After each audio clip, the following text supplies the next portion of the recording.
right. I was like, how can I do this? It's like, I got to come up with a roofing podcast. Dude, So you could easily, yeah, you could definitely do it. I got a couple buddies that did, and I've thought about it, doing it as, cause I teach and do a lot of teaching and stuff in the roofing field. Oh, really? Yeah. That's kind of like where this conversation is going to lead anyway is, I actually have a prescription to work out, so dude, I will go down 1,000 rabbit holes. So you go ahead and take over.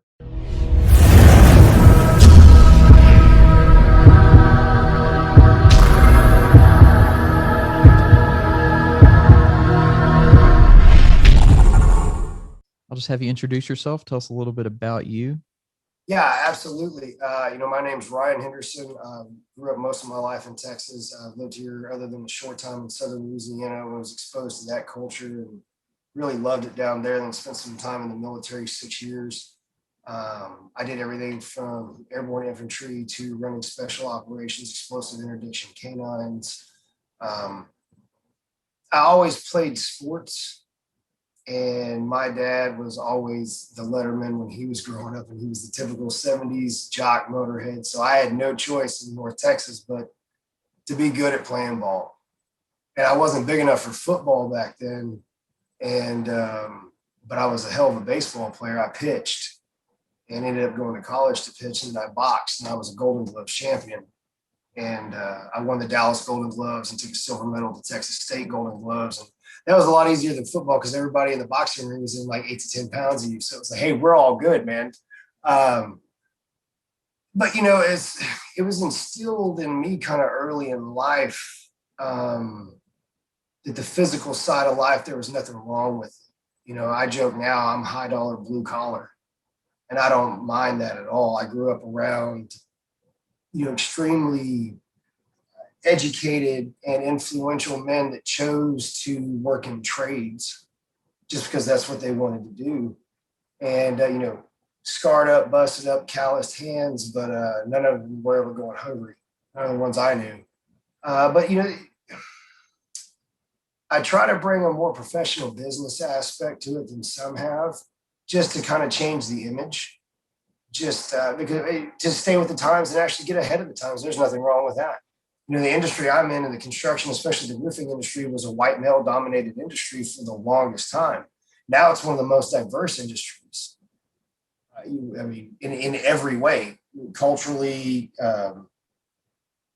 male versus female. There is no gender pay gap because it's all commission based. So if you sell, you make the money, and that's one thing I like about it is it's kind of like back to the fitness world again. I can tie everything back to that is, if you put in the time, if you put in the work, you get the reward. I've heard a lot of people say, well, I've done this, I've done that, I've done this, and I never got this. It's like, did you really though? Did you really? Did you give it 100% or did you give it 75%? And that was just the closest you've ever done to 100, so you call it 100%. You see what I'm saying? That's a good point. And I'm good. We've all done it. I train some insane athletes that are like, I've never been pushed the way you push me. And I'm like, well, I push you like we're going to war. I won't ever liken it to war, nothing against the people that do, but I personally, like when I hear, this athlete's a warrior, it's like, okay, I'll give you warrior, but it's like, oh, this soldier right here is like, you ain't no soldier. Sorry, bud. But that's just me, but at the same time, I don't really care. I'm not one of those, man. But that mindset, and I was always told no matter what I did, I had to do something extra than just go to school when I was growing up. So I chose athletics because I wasn't any good at music. So that was out. And, playing ball. And, so it was just kind of natural that after I got done playing ball in college and stuff, I worked in the construction industry for a while, then went to the military. And I tried the office life, wearing the suit and tie, went back into roofing. Gotcha. It sounds like, definitely a diverse set of experiences and skills kind of learned along the way. But how did you find yourself interested in or just really getting into the military? Where did that come from? I grew up in a family that it was almost a tradition, and I didn't have any older brothers. But I had an older cousin who was 10 years older than me. And at one point, we literally lived around the corner from each other. And I always looked up to him. And he joined the Army as a 68 Whiskey as a combat medic, then went through different training and selection programs and ended up on the other side of the fence and was doing all that. And I'm like, I want to do what he does. My dad was a couple of years too young for Vietnam, thank God. But he always owned large gun distributorships and sporting good distributorships, and we always had the duty contracts for like Houston, Dallas, Fort Worth, Austin, San Antonio. He was the first Glock armorer in the state of Texas. So I grew up around that military, law enforcement, first responder life, and I was taught, the highest level of respect for those people. And I was like, well, if that's where the respect is, then I want to go earn mine. And, I tried to join the day after September 11th, but I had just had Tommy John surgery from playing ball. And well, not just, it had been actually about 14 months. But we don't need you, kid. Everybody wants to sign up right now. So I had to wait several years and go back and get some waivers. But at that time I was fighting semi-professionally. And so the Army was like, well, hell, if you can do that, get some letters from your coaches and stuff, and we'll call it a day. And the doctors. And so I was able to get in finally. And then it was just, I have a habit of trying to push things to the absolute limit. And, but man, you only live once. And I say that all the time to my athletes, to the people in my business and stuff, is I don't want to be 65 looking back going, I wonder what it was like to do that. I want to be 65 looking back going, man, it was fun to do that. Or what the hell was I thinking when I did that? Yeah. So that's really, other than just wanting to follow in my cousin's footsteps and of course, a patriotic duty a sense of duty that I felt to serve. Really, I just wanted to see if I could do it. And I never wanted to have to wonder later in life what it was like to do it. It was literally 50% of my decision. It's so interesting to me when, I hear tons of different people say, after 9/11, I had this kind of calling to join the military, even from people who may not have had that previous interest or like even thought about it. So did you see in your experience, did you see a lot of those people who were just like, I never thought of doing this, but it just like it called me after that. It kind of brought me to this. There were a lot of guys throughout my career that signed up later, like I did, that were young, that saw it happen. Because I didn't go in until I was 25. By the time I was able to get medically cleared and go in, and I had gone into business for a while and left all that to go in. But I met a lot of those people. Like I was a sophomore in college and I was walking out of class to go to the bathroom when the second tower got hit. They had the screens in the hallways, and and that was a big deal back in 2001 to have screens in all the college hallways. Like, I go to a nice school. But boom, and I'm like, what in the world? And my dad had always told me, he said, you're not going to join. He said, if you ever do, he said, you're going to go play ball first. And then when you get done, if you want to go in as an officer, that whole thing. My grandfather fought and was a decorated veteran of Korea. So, that was some pretty nastiness over there. And my granddad actually used to threaten me when he's like, you join the Army, it ain't gonna matter. You ain't never going anywhere. I'll kill you right here. And I'm like, that's kind of harsh, Grandpa. Give me a chance. So, that's really how that is. And I met a lot of guys that were the same way. My parents never told me, or my parents never have, or no one in my family ever has. But so-and-so I grew up with did, or so-and-so I grew up with went over there and didn't make it back. A lot of those stories from the 18-year-old kids, like I said, I went in 2007, I finally got in. So these guys were like 12 years old when this happened. And things like that. And it changed their life. They're like, until then, I just kind of played Army in the backyard. And so I think it was a defining cultural moment in our society, not only militarily, but in a lot of ways. If you think about it, travel changed. See, I graduated high school in 2000. We hopped in an airplane and went to Cancun, and our parents, our family, nobody ever thought twice about it. There were no cartels back then. You didn't need a passport to go to Mexico. You literally could go down, park your car, go to a checkpoint, cross, party all night, and walk back. We went for 7 days and partied and came back. Things and then that all stopped. You couldn't do that anymore. And, a lot of things. So I really do think it was an interesting time to join and be alive, because I joined during the surge. And so, yeah, there was a lot of people who I think that was a sole motivator of their decision. It's interesting, like you said, it's a kind of this like defining event for the world in a way. And do you think that, because of, those defining events, like it set us on a certain trajectory that, I mean, do you see that as like a overall maybe positive or overall negative trajectory? That's a really good question. And I don't think it's an either or. I think it's a both. I think that there were some things that came out of it that were negative. A lot of the cultural and racial insensitivities towards some people. And, I have a lot of people, I joke, everyone on the right and left both hate me because I'm right down the middle, which means I'm right where I need to be. My interpreters over there were not good old American boys. They were local guys that were helping us because they knew that we had an honorable mission and we were truly there to help.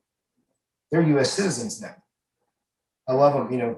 I'm proud to call them American. They're some of the best damn Americans I know. I got to go to 2 citizenship ceremonies while I was on active duty for my soldiers.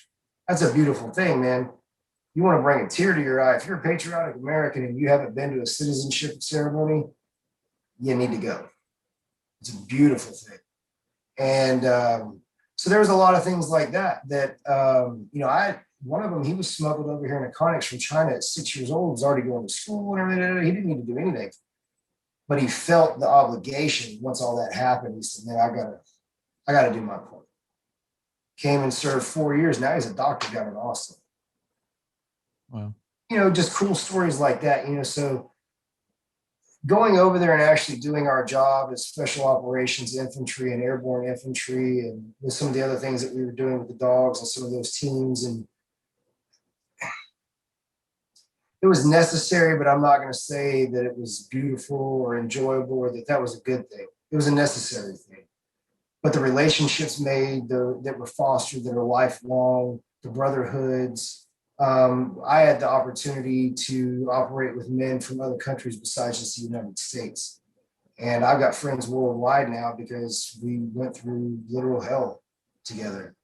And one of them, we've got to use Facebook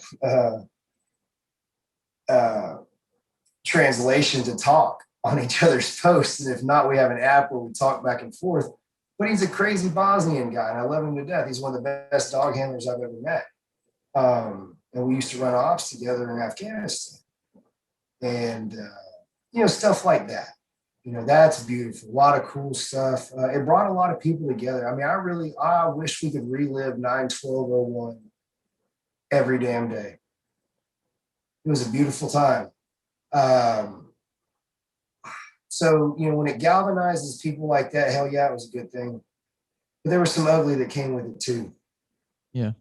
Unfortunately.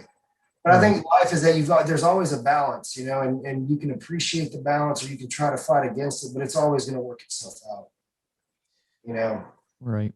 Yeah. I think one thing that I find most challenging with not the 9/11 event itself, but just what came after is just the the different perspectives of, like, I listen to a lot of podcasts from military, ex-military, or people pretty close to that world, and it's like, they see that mission, what they went over to do, as something important, something honorable, something to all, something that they valued, something good. But then you get these different perspectives from people who weren't in the, didn't have that experience, but are maybe in the media, or maybe just don't understand, or just simply have a different perspective.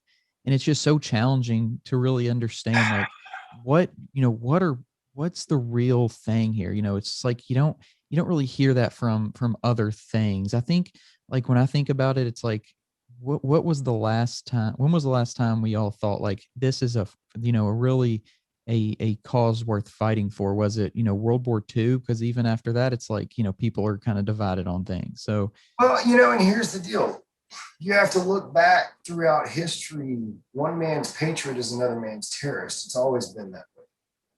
And if you've truly reached a level of elevated consciousness and elevated emotional maturity, you'll play devil's advocate to yourself and you'll see from their side. I piss a lot of people off because talking about the respect that I have for the men I met on the battlefield. Those men were fathers, brothers, sons, community leaders. They were told to be there just like I was told to be there. I have fought men and then weeks later sat down at a table and trained with them after understanding the honor of each other and the common enemy. It's a different mindset, and not to be funny or to act superior in any way, but if you haven't been there, I don't expect you to understand, or anybody. It's kind of like, how do you know how to train like a pro athlete if you're not a pro athlete? You don't understand. Like, it's just it's a being. It's not something they do. It's literally what they live. And until you do, there's no way that you can actually, you may have gotten close. Yeah, you may know what it's like to put in some time, but you don't know what it's like to do that or anything. Imagine being a surgeon. right. Armchair quarterback, a surgeon. Yeah. It's like, come on now. But at the same time, in all honesty, you can look back. I'm sure I haven't kicked it. I got old posts somewhere. I fought for those people right to be against what we did as much as I did for the people that agreed with what we did. It's called America. And we forget that. Yeah, I think we do. We forget that it's like, we can have different things. We can have different beliefs or different feelings about it. And it doesn't have to be like, oh, this is the way it is and this is the way it has to be. We've gotten so black and white. There's no more gray area. Right. Yeah. And it's gray areas where all the magic happens. That's where the beauty is, and unfortunately, and not to get on a soapbox or anything, but I do think that it's intentional to divide us as a populace. I've been around the world. I've seen it. Unfortunately, I've been a part of it.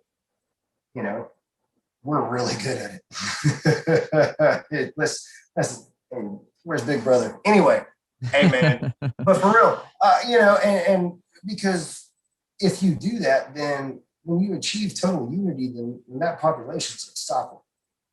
Anyway, like I said, we're not going down that one too much. I don't think it necessarily started with 9/11, but the road that maybe was no. accelerated with. Absolutely. I couldn't agree with you. We were already on that road, and it was a catalyst. And like you said, when was the last honorable? Well, at what point do you consider taking another life honorable? There's that question too. Now, I have my definition, I know. But there again, to those, a life for a life is not how they live. And, I truly believe that for the most part, our society and westernized society has done the best they could to be on the right side of history. There's been a lot of faults, a lot along the way. But if you're looking for perfection, you've set yourself up for failure. And like I teach my students in the roofing world and stuff, and even my athletes, perfection is the enemy of progress. It's true. Right. I'm sorry, but if you hit a baseball 1 out of 3 times, you make the Hall of Fame. I tell them that all the time, like, 1 out of 3 gets you in the Baseball Hall of Fame. Yeah. So don't forget that. Right. It's funny you bring that up because I've been thinking about that. Actually had that same thought today, just you can't judge yourself or other people on this such high level. Just, when you look back in history or look back at yourself, either way, you have to be able to, understand that we make mistakes, we do stupid things, we do bad things, but that doesn't necessarily make everything bad. a bad decision or a bad person and a person who made bad decisions are two different things, I believe. Now, I believe there are some decisions you make from which you can't return. Whether you're a spiritual man or not, a spiritual person or not, um, there's a collective few around the world, other than fringe societies, that say, okay, you don't do these right here. We don't do that. And then past that, it's subjective. What's your culture? Yeah, And definitely. what right does one culture have to tell another culture that they're wrong? Yeah. And that's one thing that I've never understood is what makes one so superior over another. And you could take culture out and insert anything in there, but what makes X superior to Y when compared to each other? You know, Yeah. I guarantee you, if you talk to Y, they can combat every claim of X. And I messaged you back when we were talking about doing this podcast of how, I tie the physical health into the mental health of everything. And, I spent 6 months in a psychiatric hospital. But no, I really did. I joke about it because that's how I deal with things. But I spent 6 months in a psychiatric hospital at Fort Bragg at the Womack Army Medical Center after I was evac out of Afghanistan in 2012. I actually have a prescription to work out because I had seizures for a while, and to get my body to where I could handle what was happening stress load wise and physicality wise, they had me push a physical limit, and it worked. It was a different style of therapy, but I went from taking all kinds of drugs, regardless of whether they're from a doctor or not, it's drugs, to me. Right. Yeah. It's interesting though you say that, because I think a lot of people would, say, hey, that's an interesting approach that somebody in the medical field would take, because a lot of times it's not that which maybe you want to call it holistic approach or whatever, Right. the approach that's not the drugs or medication, whichever one you want to call it. It's very interesting that would be prescribed to you. Well, it was something that, I was a hard charger, man. It was just me. If we're gonna do this, we're gonna do it. I took my dad with me the night before I left, and I was like, well, we literally got briefed that we're not expecting this to be a good trip. Uh, my wife and kid, we were in TDY and training at a location, so I was able to fly them in and say goodbye one last time. It was kind of cool. But I told him, I said, just be prepared, bro. And I got hit, and the rest is history. But I'm still here, and that was the deal was, I told him, I said, the best thing you could have done was just give me the prognosis you did, which was that I was going to need a lot of help and a lot of assistance through life. I was going to have, no ability to really deal with stress. Any certain significant stress was going to send me into a seized state. Because I actually had a grand mal seizure and then was pronounced dead, KIA there in Afghanistan. My buddy literally was hooking my tongue so I didn't, do all, how it all goes, dragging my Right. ass off the flight line. Luckily, the hospital's the med shed right there by the flight line. And he took control of my dog and left me in the hands of them.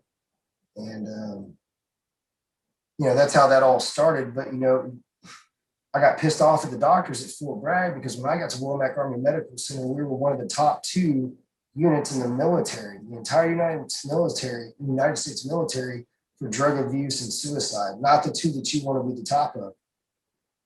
Yeah. And I got pissed off, and I got a little bit of trouble, but not a whole lot, because I just said some stuff that needed to be said.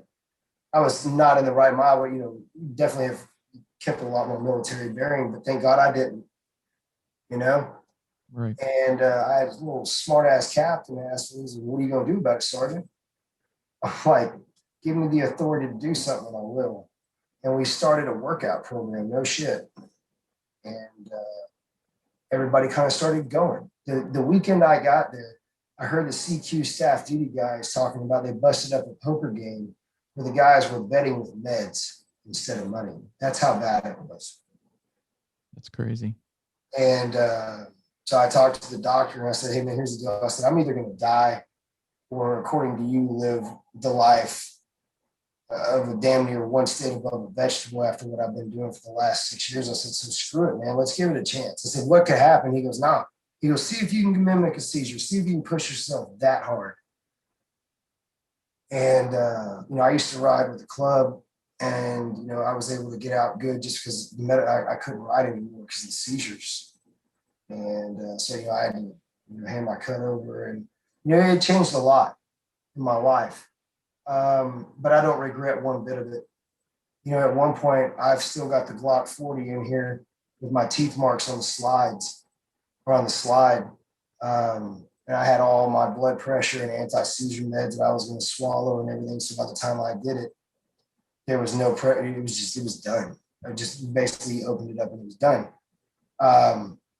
But I got 2 kids, man. And I sat there and I was thinking about my kids. And I was like, who's going to tell my daughters that no matter what I'm going through, they weren't enough to keep daddy around? And anybody listening, I'm not talking shit about anybody who's committed suicide. 2 of my closest men, one from my squad, took his own life.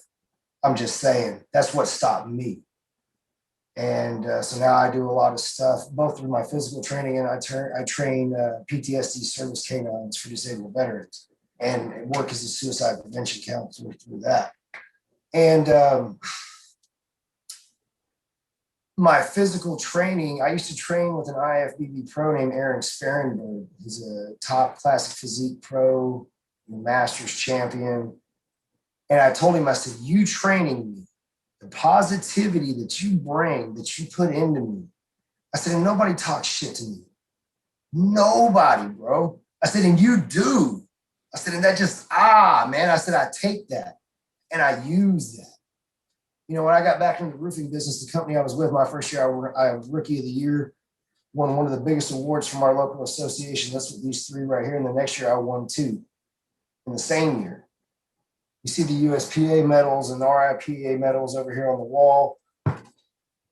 Man, I'm nobody special, but I surround myself. I train at the original Metroflex gym in Arlington, Texas. Brian Dobson runs that place. Ronnie still comes through there sometimes. Johnny Jackson, Branch Warren are there. Aaron Sparenberg, Stephen Frazier. I could go down the list. Sunka Dawson.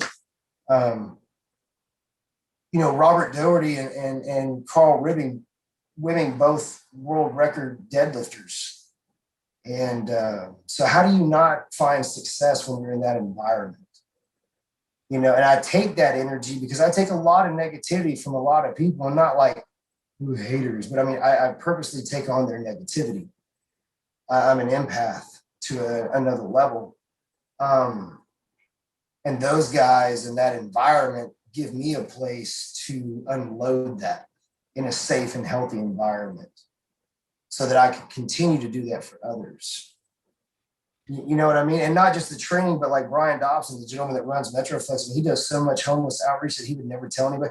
Me saying this, the first time a lot of people ever knew he did it. But he does it. He's cooking for me. He's got clothes, and we're doing it all throughout the year. We hold events. I've cooked at a couple of them, some charity events, and Robert Doherty does a lot of charity stuff and a lot of awareness through his RIPL, the Raw Iron Powerlifting League, to raise awareness and stuff. And when you're around people who do things like that and you surround yourself literally with nothing but success, you have no choice but to be successful. Like it just happens. It's an energy field. And, I win awards in my work life, in my professional life. I've won awards. They're all back here behind me for stuff that I did with explosive detection canines and military working dogs. I don't have a law degree. I've spoken at the American Bar Association's national convention. I even joked with them. I said, I got congressional lawyers and all sitting out here. And I said, I'm still working on my undergrad on my GI Bill, y'all. But it's because I didn't say no. And I surrounded myself with that type of people. And man, I was at the lowest of the lows. I not only did I feel bad, I looked horrible. I was aging, quickly. And I was not a quality member of society. And there again, I'm not saying anything against anybody, but to the standard I hold myself, I was taking more from society than what I was putting in. And luckily, I have got a strong Boston Catholic redhead that knew when to give a hug and when to just drill sergeant pimp slap somebody, which was me that needed it. And it worked. There's got to be a balance. And I use that now I take my fitness knowledge to help people, because if you're not right physically, because that leads to the chemical and hormonal balances in your body. If your nutrition and your stuff is not right, then you can't be mentally right. I'm sorry, you're not the one anomaly. Everybody, oh, well, me. No, you're not. No, you're not. I'm sorry. That's not how it's going. Your grandma believed that, but I don't, And, once you tell people, but hey, that's okay because we were all like that. Look how we were raised. Look at this. Look how we were raised to eat. Yada, yada, yada, yada. And you have to, a big thing is teaching people patience, because we are such a society of instant gratification. And hey, man, it took you 30 years to get your body where it is like this. It's not going to be different in 8 weeks. Right. But you owe it to yourself to give it the 6 months to where you really see something. And then let's look, like when I started training with Aaron Sparenberg, he's like, look, man, you've pushed physical limits that athlete people can't even understand. I'm like, yeah, that was years ago. He's like, nah, it's still there. Trust me. And he used that and, helped me really transform my body and therefore my entire existence and my being. He pushed me to the point of tears more than once, both mental and emotional, or physical and emotional, just tapping into that stuff I hadn't tapped into in so long, where I was just shaking, but with that positive rage. What I mean? There's negative and positive stress, and there's negative and positive rage. I was feeling such an intense rage just against all the negativity man, there's nothing that's going to stop this from happening. And, when you meet people like that know how to bring that out and know how to teach you to harness that, man, it's a beautiful thing because you can use it to help others. And a lot of people, look at a lot of what goes on in the fitness world is still almost half like a sideshow freak show. We've come a long way. There's still some of your strength stuff. But if people really knew some of the backstories of some of the people that have gotten involved and what it's helped them become and what it's helped them overcome, man, they would look at things differently. Yeah. I think it gives people just something to not something like, sounds weird to say, but like something to do, a mission. It gives them something to strive for. It gives them, it gives them structure. There's a lot of things that it doesn't even have to be fitness, but fitness is such a great one because you can see you can see the results. You can, physically see it and you can feel it. That is exactly what I told the doctors. I said, you're showing me these little graphs about my brain. I have no idea what the hell you're talking about. And I said, and I can't feel and track it. You're bouncing my meds all over the place, man. I said, and I need something like you just said. I said, I need something I can track the progress of, something that I can see from day one to this day, to this day, to this day. And I said, and if you show me how, I can figure out how to tie one into the other. Because there's no way I'm able to do X unless Y is getting better. You know what I mean? So that's right. So, yeah, I love that you said that because that was exactly what I told him. I said, I need something. And I said, and not just me, and that's why we started that program. Because you got all these, soldiers that were used to doing all these wonderful things. And now they're sitting there, literally sitting. Go to a formation, sit. Go to your doctor's offices, sit. Go back to a formation. Why are you, man, you look high as hell. How many doses of your meds did you take today? That's your human interaction for the day. You can see how the depression levels and poor decision making and all that, and the pent up rage and aggression and all that, and depression, and we were able to change that. And I had an opportunity to win a big grant for an organization I was working with. They wanted a soldier to tell your most heroic story of your time in the military.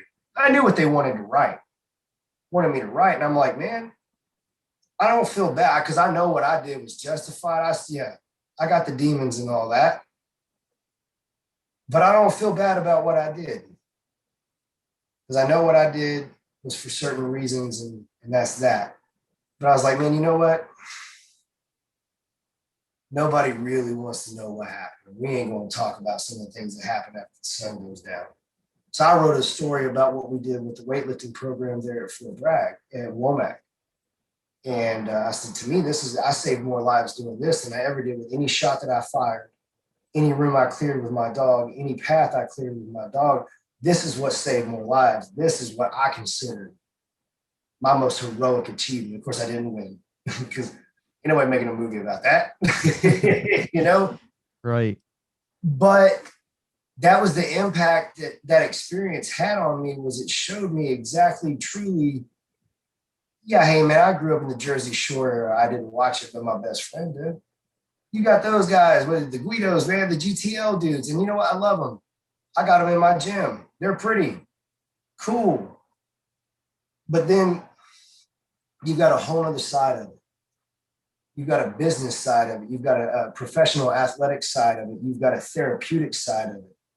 You've got those people that understand fascia manipulation and joint manipulation that are helping people feel better than they have in decades, by training them the right way, not just slapping weights on and well, how many sets times how many reps times how much weight did you get, versus do you even need to do that exercise? Should you even do that exercise? Is there something else that is better and more beneficial and will actually better activate your muscle tissue, and the sign, like my shirt here, I'm gonna plug them, Strength Through Knowledge. That's Carl Wibbing, world record holder Carl Wibbing. He just broke the world record at the USPA Nationals, over 40 in the 265 plus class. He conventional raw deadlifted 784 and at like 260 pounds body weight. The dude's insane. Yeah. And he's a CNC machine shop supervisor. I mean, the guy's, crazy smart too. And but that's his approach, and that's really the approach that we strength through knowledge, man. Not through being crazy, not through rocket till the wheels fall off. Because if you want to, brother, fly into Dallas and we can do that style of training. I promise I won't fall off. I got the scars to prove it. But you can't do that forever. And if you look at the greatest athletes of all time, their training programs shifted throughout their career. And if you look back and you listen and you read their logs and listen to what they had to say, they evolved as an athlete over time. And that's why they had those great careers. That's why they had those long careers like that. Your Nolan Ryans, your Ray Lewis's, your Tom Brady's, guys like that. That hell, when they retired, they could still probably keep playing. Tony, guys like that. It's like, yeah, greatest. Well, then you got guys like Tony Gwynn. It was like, didn't even look like a ball player that was the best ever to do it. I hate those guys, but yeah, so you can tie it into so many things and really use it to tap into so much positivity, Right. I think the knowledge aspect is so cool now, because it's like we're doing so much more with like science backed stuff. It's not just the old like you said, 3 sets of 8 or whatever. It's like it's becoming almost like everybody can have their own prescription of exercise. To me, we have just so much cool stuff coming out in the world, not just of like lifting weights, but of health in general. Going back to kind of like the suicide and addiction kind of thing, there's some great stuff out about that when it comes to diet, when it comes to like you're talking about exercise, certain things. right? So and people don't realize what you can manipulate through proper nutrition. Right. Yeah. And it's they tell you that you can't because there's no money and control in it. But man, when you get your nutrition right and your intake and your balance is right, your body's actually finally running. It's like buying a Ferrari and putting regular unleaded in it and wondering why it's not working right.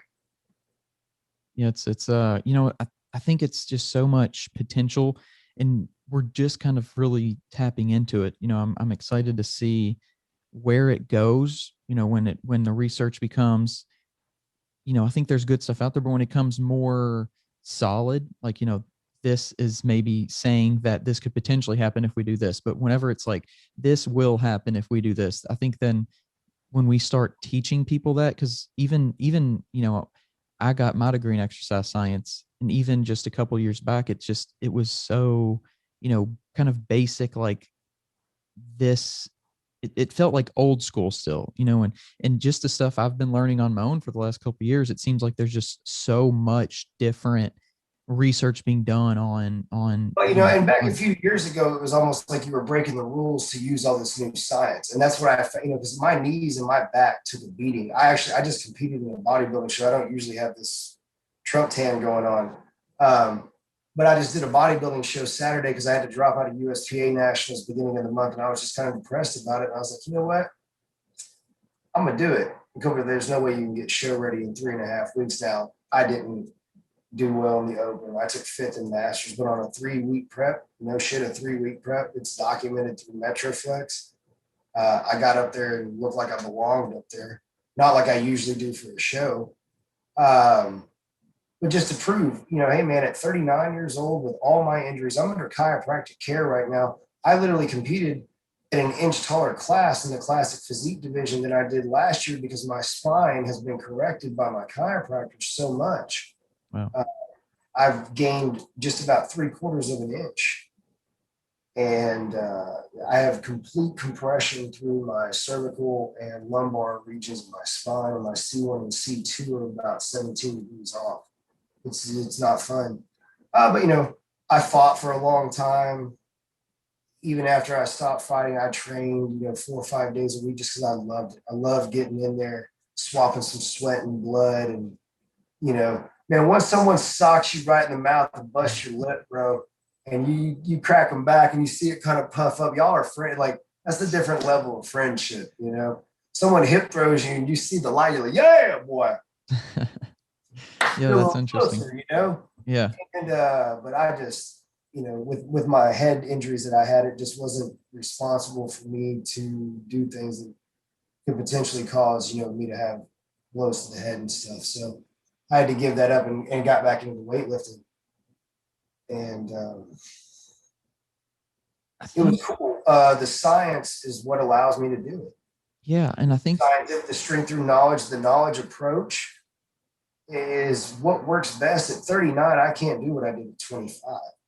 Everybody mine's I got a 635-pound deadlift. I was chasing the Texas State Masters record at 665 when all of my spinal stuff started popping back up from my old Army days.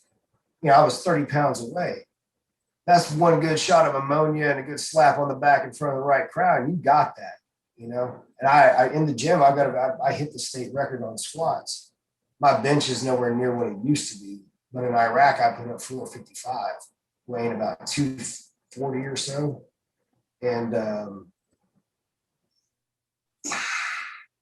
you learn how to do it, man. You watch people, you watch those. I was unfortunate to serve with a gentleman named Michael Welchek, who held the under 18 national squat record for a long time, over 700 pounds it was. Insane. High school, yeah. It's insane. Yeah. I told him, I said, you're a big Midwestern guy named Welchek, bro. That's what you're supposed to do is lift heavy weights, man.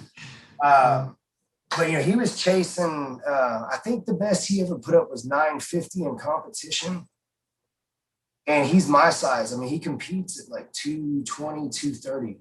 No joke. Yeah. People are like, that's impressive anyway. But when you hear his body weight, you're like, hold on, man, that's not true. It's like, no. That's what he was chasing. He was in the 9s. No joke. Like legit.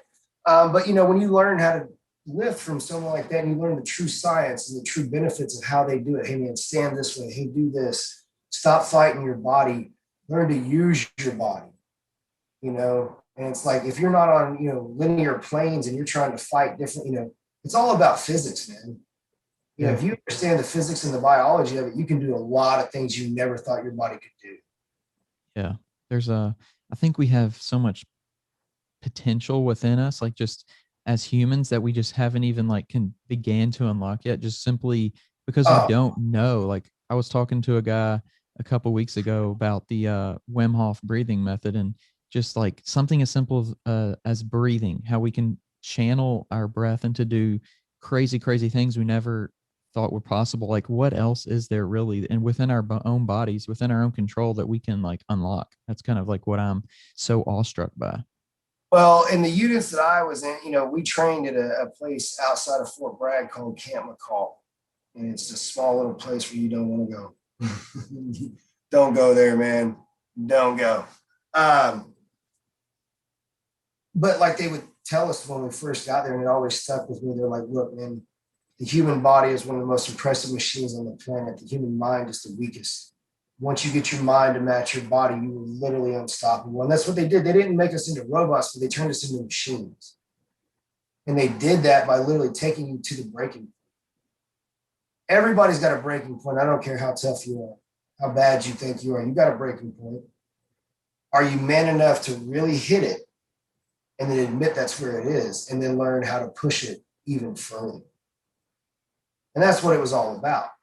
Just getting the mind at the, until you've trained your mind about that point where you think you're giving up, that's where your body's priming to release all those chemicals to get past that. We're a natural survival being. We're both predator and prey. We're a very rare hybrid. And if you understand the biology of what we are throughout history, it's like, we're designed to do a lot of impressive things. Look at the feats of strength. That's not just one person. Well, I'm sure the 4-minute mile mark. Before it was broken, it was considered impossible. Within 12 months, over 1,000 people had broken it after the first person did, because it had definitely been proven that it could be done. Proven it could be done. People that have been training for years to do it that couldn't do it, suddenly, shit, I did it. Yeah, that is crazy to think, really. Just the way that our mind does hold us back in so many ways, and so many, not, obviously so far beyond fitness, but yeah, you can definitely see it in the world of fitness very obviously. Absolutely. One thing that also I'm just hoping is that all this stuff that we're learning becomes accessible, becomes financially, available for so many more people, and the education to it also becomes available, because even at this point where we are, what me and you take is like for granted, so many people just have no idea. Like there's so much stuff out there that people don't know, and a lot of people may not even care, but there might be people out there who just hearing it could flip a switch and change their life. And that's something that, as we gain more knowledge, I hope that that becomes accessible and also kind of financially available. I'm sure the trainers you have that listen to your podcast are going to put a hit out on, excuse me, on me when I say this, but I don't charge for my training. And I've had a couple of jokes. Oh, well, you get what you pay for. It's like, all right, brother, anytime you want to come, let's rock out. You got to make it past my minion, the little 16-year-old state record holder that'll mop the floor with you. But if you can make it past that, you can come on here to the Lamborghini, baby. That's not me. I'm like a super dude, But for it's like, hey, man, bring it. Let's see what you got. And I don't mind sharing my knowledge, because once you get to a point where I have professionally in life, you don't have to monetize every minute of your day anymore. And I'm not trying to say that to be boastful or flex on the sly. I'm just saying that's why I don't do it. I run multiple charities, a dog rescue and a service canine training organization, and then I train only certain specific athletes that I see the potential in, and I don't charge them. But they promise, and then it's damn near a blood promise, that when the next generation comes to them for the same, they better do the same damn thing. I've got one, she's been on a poster now 12 for the NPLC with Gasp Nutrition and Johnny Jackson, of all people. She's been on 2 of their promotional posters. Every UIL meet that she's in, she's won best top female lifter. She's broken 5 state records in the last 12 months and is looking to break 2 USPA national records in 9 days in Rockport at a meet. I don't charge her to train her, but like I told her, I said, when you become, and she's got this weird smile when she lifts and people love it. All the women are like, how do you smile? She's like, I don't do it on purpose, but people love it. I said, that's you, because that really is who she is inside. I told her, I said, when you become the next Steffi Cohen, who enter name here. I said, and some little kid comes up to you in the gym. I said, remember, you owe a few of them some free lessons. And she was like, oh yeah. She's like, I wouldn't be anywhere without you and Carl and Bull and the people here that, have just opened up. And I'm like, well, we're the ones that will admit that somebody did it for us. Most people won't admit that somebody gave them a little something along the way. Yeah. Humble enough to say that we did, and we want to share that with you because we see that you have the potential to share that with someone else.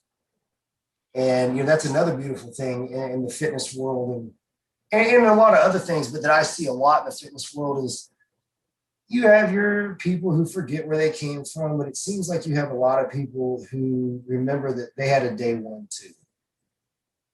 And when you see humility in an Olympia qualified athlete, an Olympia runner-up, multiple-time Arnold Classic winner, the world record holder, it teaches you you ain't anybody.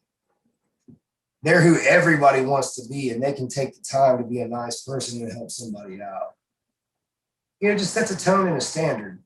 Right. Yeah. And that's why I don't charge, but that's the commitment that they make.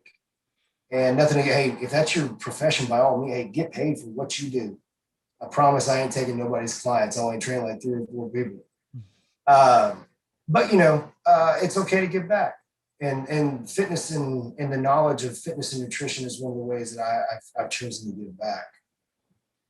Yeah, there's been some pretty cool people on this podcast who have, done some pretty amazing things. And I consider, even just coming on this podcast is just giving back and being a part of, a community and just, talking is so important.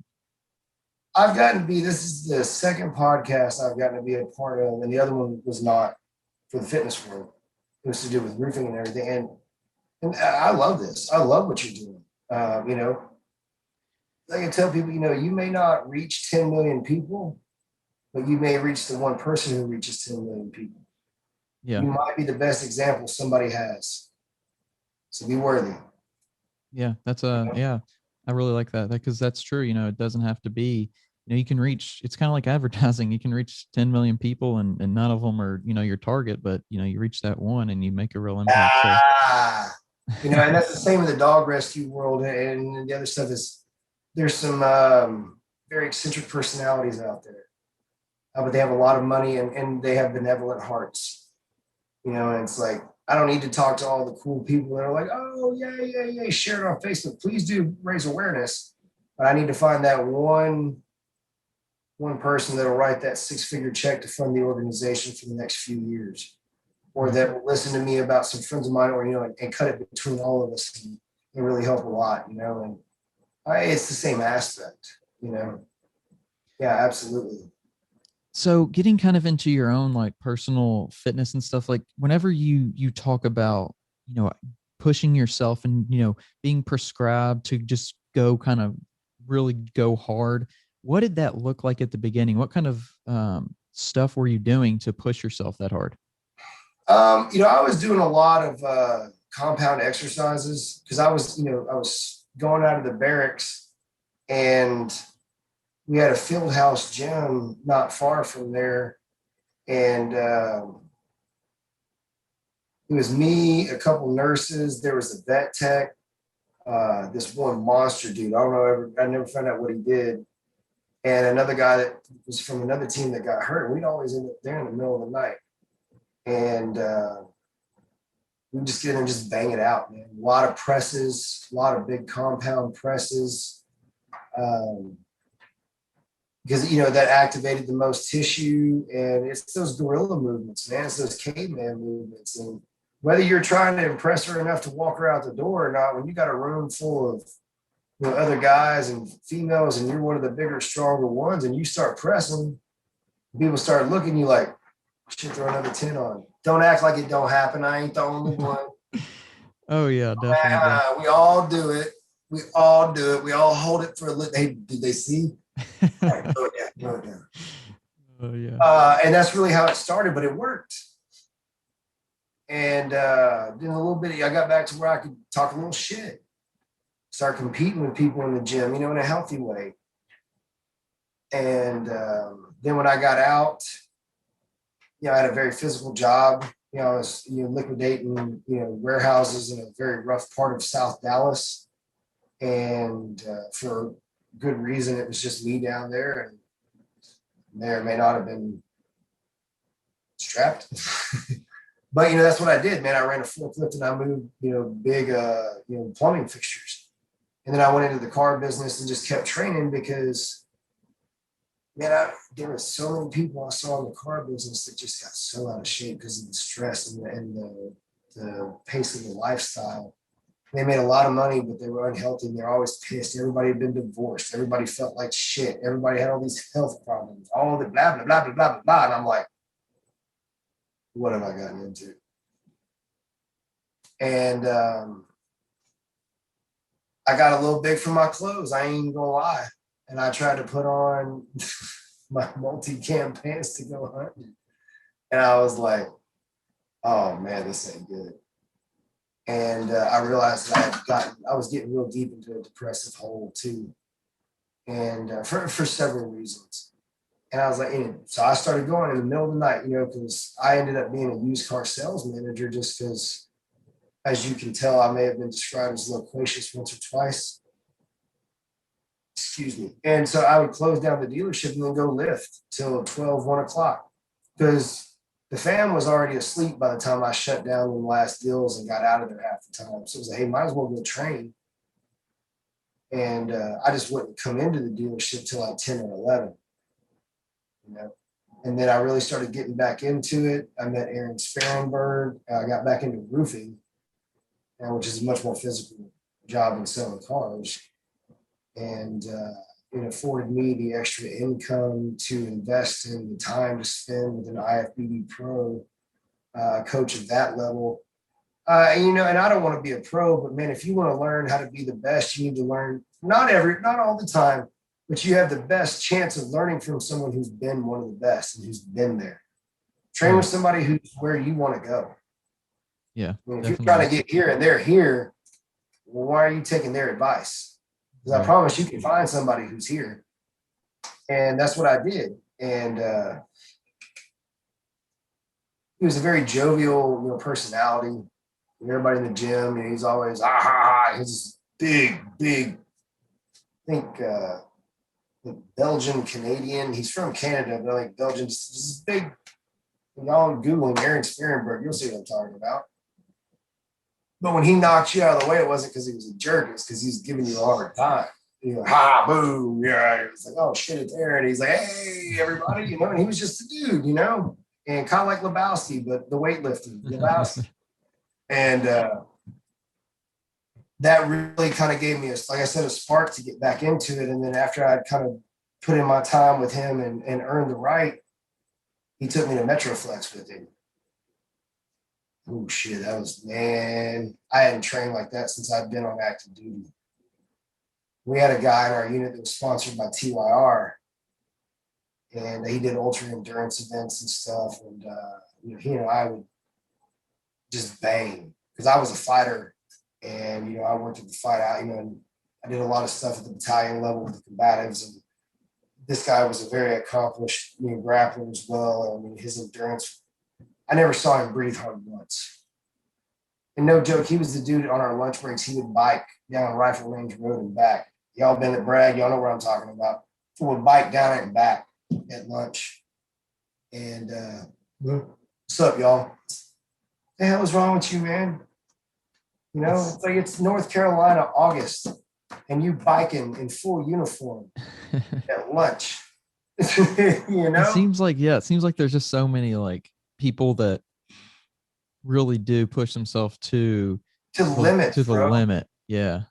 And I saw people at Metroflex training like that. And I just had mad respect from the beginning for those people because I'm like, man, look, these folks, we did it because it was a necessity. It determined whether or not you might make it back. Right. You know, your level of what you could put your body through. And these people are doing it for recreation. I'm like, yes, yes, and then I'd always avoided it because just like anything else, the people who either weren't allowed to go because they were turds, couldn't make it there, or who were too afraid to walk through the door were the ones saying don't go there. It's a bunch of jerks, it's a bunch of attitudes. I'm there 5-6 days a week to the point I get in trouble about it at the house. I've met maybe 2 turds or jerky attitudes in the years I've been there that much. Yeah. It's interesting. That's a pretty damn good ratio, Yeah. I think a lot of people that, like you said, kind of can't get in there, can't match those standards. A lot of times it doesn't matter what it is, will talk down about it, or, because it makes them feel kind of inferior, and they got to bring it down a little bit. Well, I think it was Nick Saban that said mediocre people don't like extremely successful people, and extremely successful people don't like mediocre people. I know I didn't get that word for word, but something to that effect. And Yeah. it's true, and when you look at those that accomplish what you, and half the time it's not even couldn't, it's wouldn't. That's Right. the sad thing. Yeah. It's the willingness. Yeah, man. And it's like if you just put in what they did, you'd be where they were, Yeah. Yeah. Yeah. But do you really know what they put in? It's like, because my army, I asked for it and I got every damn bit of it. And I was like, oh, man, my cousin didn't tell me about this part.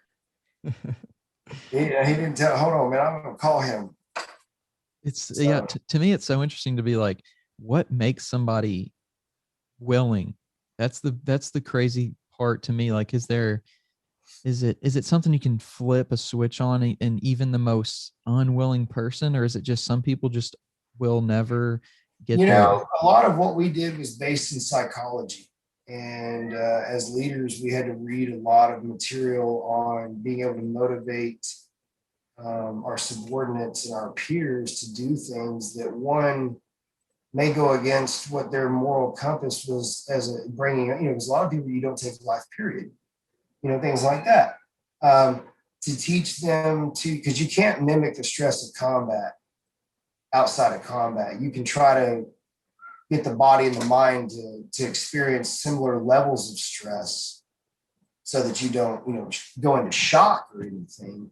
But there's no way you can mimic the stress of combat outside of combat, thank God. But a lot of it had to do with psychology, and if you read certain literature, therefore in World War II, it was something like 70% of combatants admitted that they would never fire at the opponent, at the enemy. They would fire close enough, but just over the silhouette to keep them down and hope that they would do the same. That's why we have silhouette-based targets now. Wow. They're not paper targets. That's why the military, instead of using round circular targets, they use a freestanding foam silhouette that falls when you hit it. It's conditioning. Wow. A lot of people don't even know they were conditioned for that. And, but those of us that were taught, the whys and hows of everything, and when you learn that you can condition the body to do things and condition the mind and the soul of a man to do things, or a person, don't get me wrong, I know some badass ladies. You know what I mean? Trust me, bro. You think they ain't in combat, but I know a few, those FET teams, the female engagement teams, they had to go out with us, man. Hardcore ladies. But you can teach the human mind and body to do things that traditionally it's been taught were not possible or taboo even. Right. When you think about it, women have been taught, why would you push her? You're a woman. Why are you doing that? You're a lady. Why are you doing that?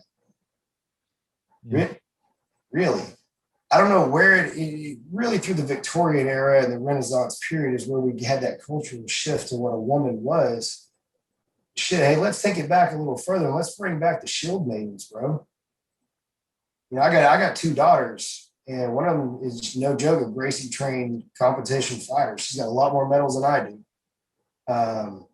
She's knocked out a bully at school, and I'm proud of that. That's awesome. Yeah, it was a hell of a story too. And two shots, gave him that two piece. And the only thing I got onto her about was she dropped an F-bomb when she hit him. And I was like, I was like, you could be a lady and still knock someone out. And she looks, huh? Because she was like, but daddy, I hit him. I'm like, he put his hands on you. He deserved it, you know? But, you know, we try to put, and not just women, but we put a lot of people into a box. We confine people into a box because if they're in a box, that's safe. Keep them in their box. Definitely. And unfortunately, a lot of those boxes are confining what we are as humans, what we are as a being, you know, because people don't want to get real basic with it, but we're nothing but a mammal, just like anybody else, bro. We're an animal, you know? Yeah. We just have a bigger cerebral cortex and we walk upright. 20 years ago, science fact was science fiction. You know, I've got a Samsung Gear watch that I can speak into and I can hear in. I've got Bose frames that, you know, I forget the medical term, but they play through the bones in my head here instead of, you know, they just sit like regular frames and I can talk to them as well. Dude, that was James Bond stuff, man. That was Mission Impossible stuff. Right, yeah. Now they sell it for $289 on Amazon. Yeah. You know what I'm saying? I got some homeboys that do some high level security that are wearing those Bose frames. Because their eye in the sky is just relaying to, you know, you don't know, but they're getting constant updates to those. And now you don't know who they are because they don't have the mic piece or the earpiece. Right. Yeah. You know, and they don't have to have a mic, even a throat mic, you know, because if you know, if the other team out there, what's called the other team, if they're out there looking and they know what to look for, they know, they see the hand twitches, they see the hidden stuff. But now you just have on sunglasses. You know what I mean? It's like, man, that's pretty cool, you know? Right. And like my watch, man, this tells me so much about my health. Y'all watching, if you're not using a tracker, man, really look into it. I like the Samsung and the Fitbit because they're easy and user friendly, but there's some out there that will, hell, man, they'll tell you what your grandma doing, you know? And, you know, use that, man. And I'm a big proponent, and I'm not trying to say any other science is wrong. You ask 10 people, you may get 10 different answers, but I'm a big proponent of macro manipulation, you know, and really, you know, paying attention to what you intake, you know, a caloric deficit versus surplus and what you're trying to accomplish and understanding the science of your body. And you don't know if you're in a surplus or a deficit unless you're tracking it. It's guesstimations. Right. I found out I'm hypermetabolic, man. I literally will burn an average of about 3,000 calories a day without going to the gym. Man, that's crazy. Do you think all the devices we have now and all of like the trackers, you know, I think trackers are great. I think because the old saying of like, you can't, what's it? Can't remember the word I'm looking for. You can't improve what you can't, you don't know what's broke, you can't fix it, man. Basically, yeah. You can't get better if you don't know what to fix. So I think the trackers are good, but do you think that as we become more scientific and like are able to track more things, we lose that kind of human intuition on like how to like feel our own body a little bit? A very slippery slope, and you bring up a really good point. It's almost kind of like some things, even though we could, we need to stop and think if we should. Yeah.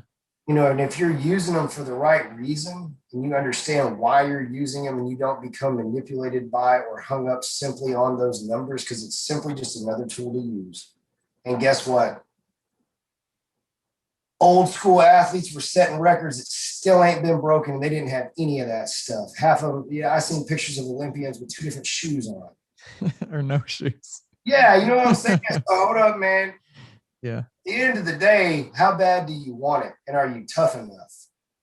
I don't give a damn what you're using. I don't care what drugs you're taking. If you don't want it bad enough and you ain't tough, it don't matter what you do. You buy whatever you want, pump whatever the hell you want. You're train with whoever the hell you ain't gonna get anywhere because you're not doing what it takes to get there. You know, as a Right. complete package.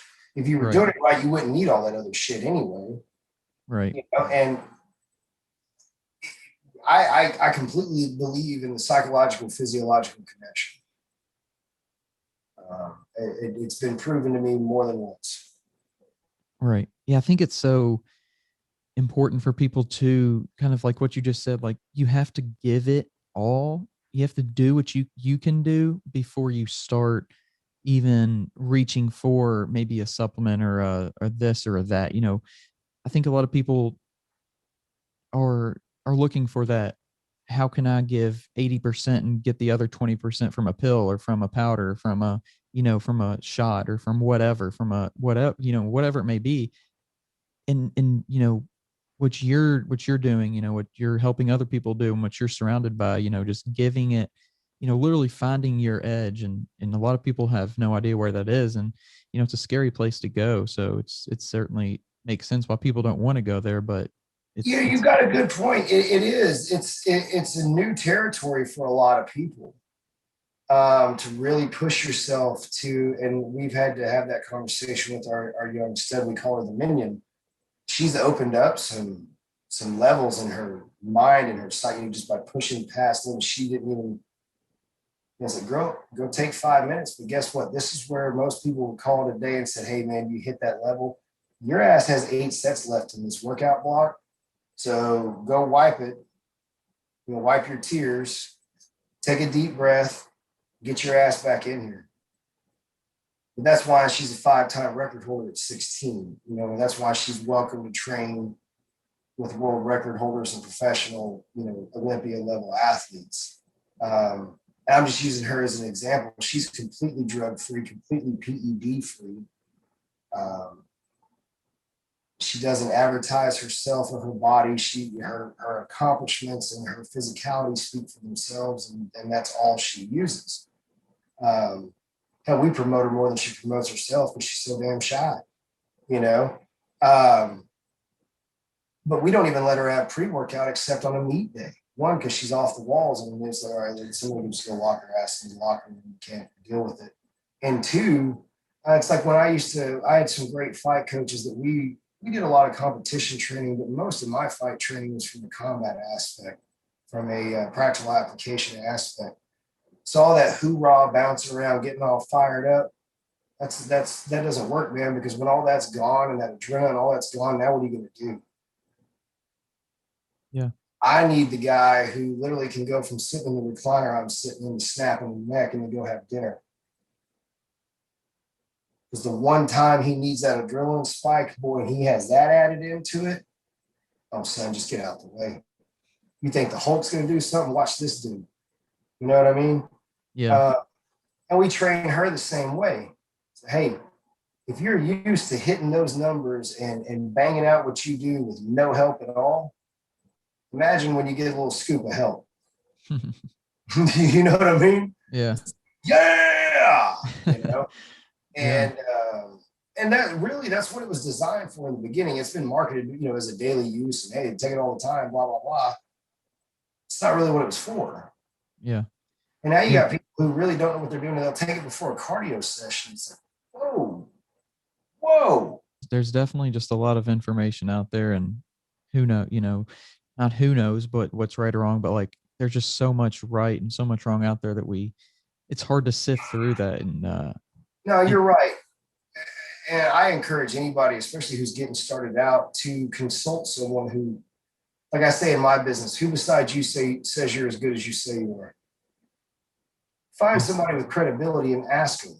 yeah, Even if they charge you a little bit of money, it's worth it. It's worth it to do it right. It's yeah, your body, man. What's more important? Maybe your kids. But other than your kids, I mean, what's more important than your own personal health, man? Right. Yeah. And I think it all stems from that. You know, And if you your gotta, kids are really important, then your own personal health will be an importance as well. right. Yeah. You gotta be there for them. You can't, you know, neglect Hey your own man, health. thank you, and set that example. Definitely. And the example doesn't have to be training at some world class gym like a madman. I don't recommend what the hell we do for almost anybody unless it's what you want to do. But a healthy, consistent lifestyle, it speaks to your character, I believe, as well. It speaks to the pride that you take, not only in your physical appearance, but in what you present to people. Yeah. I promise it's more rewarding than watching a TV show. Yeah. Couldn't agree more, really. I guarantee you. And guess what? If you're doing cardio, put the headphones on, put your Netflix app on, you can still watch the damn TV show. There's so much good to it. Just even if, like you said, you're not pushing yourself to the limits that you're pushing yourself, that you at least do something and you find, you know, you find something that works for you, and giving, you know, giving an example to your kids or whatever it is, your motivation is just, you know, finding it and really just doing it. You know, I think that's the hardest part, really. It's just obviously the doing, but That and everybody's had a day one. Don't be embarrassed and really not trying to be, but ain't nobody looking at you. Half the people you think they're looking at you, making fun of you, you just happen to see them as they were looking across the room like this. yeah, You're the one judging yourself, and I'm not saying that to be mean. I'm saying that to be motivational. You're the one judging yourself 1,000 times more than anyone else is judging you. right, I promise, especially the ones with the best physiques, they're picking themselves apart. That's how they got that physique. They're not picking on somebody else. And the one or two turds that do, they'll get filtered out sooner or later. right, They're so miserable it doesn't even matter, you know. yeah, And once you get over those couple humps, you know, it's amazing what can be accomplished. And then when you see somebody who takes that and puts it into other areas of their life, you know. yeah. That's where I think the translation, uh, people don't really see that. They don't really understand that until they get into it. They don't see how, oh, when I become a, you know, healthier person, it affects every aspect of my life. Oh yeah, even your outlook, Right. your ability. You don't realize it, but just your natural endurance going through the day, where you used to die off in productivity, now you're going. A lot of, like I said, a lot of good stuff coming out though. So, you know, I'm looking forward to it, and I'm looking forward to sharing it on the podcast and talking to people about it, and just, you know, growing my own knowledge base and helping other people do the same. So I'm And glad you, that's a beautiful attitude. And I love to hear you say that. And that's why I was like, when you approach, I was like, man, I want to be involved with this guy. Cause I tell you, if you've got a gift and you don't share it, it's wasted. It's almost like if you have a gift and you don't share it, or you're trying to manipulate with it, man, you're being a real poor steward of that gift. yeah, Like your gift is the ability to share knowledge and to bring people together, man, and you're using it. appreciate And that. yeah, no, I mean that's what you're supposed to do. If you've got something, because not everybody can do it, but if you can, then it's almost like you have a responsibility to everybody to use Yeah. it. That, and that's the goal. That's the goal of the podcast. Humility is the quickest way to inspire growth, man.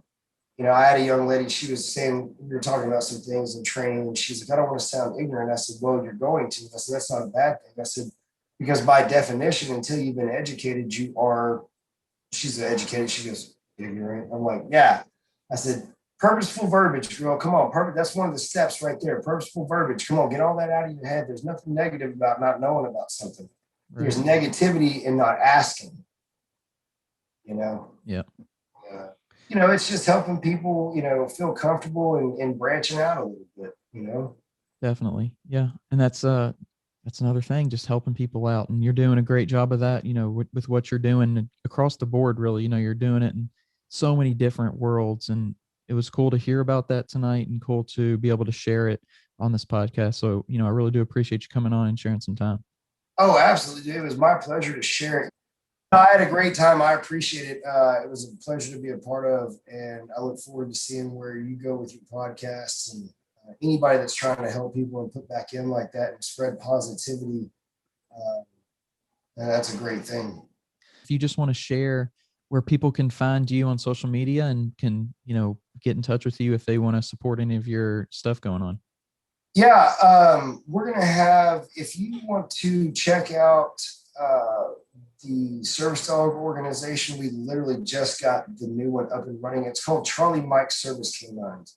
And those in the military, Charlie Mike is in continued mission in the phonetic alphabet. We like to say we're continuing the mission of life with the service dogs, helping people to pick up and live a better existence through working with these dogs. And then our rescue, where we actually pull a lot of the dogs from, the ones that qualify for the program, is called Second Chance Rescue out of Mansfield.